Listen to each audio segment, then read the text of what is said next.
how-to of the day, replace the stereo in a 2009 RAV4. We have to remove these plastics first and just twist. Do the same on the other side. Twist.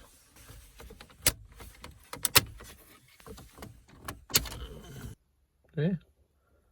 There. There. All the way back there. Number 3. Number 4. Just grab the stereo either side and give it a stern pull. There we go. Now we have to unplug it from the back.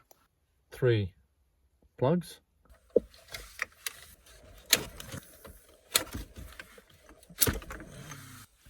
Now that that's all unplugged, we're going to install an aftermarket one. Thank you so much for watching How to Pete, and I hope to see you again. Bye for now.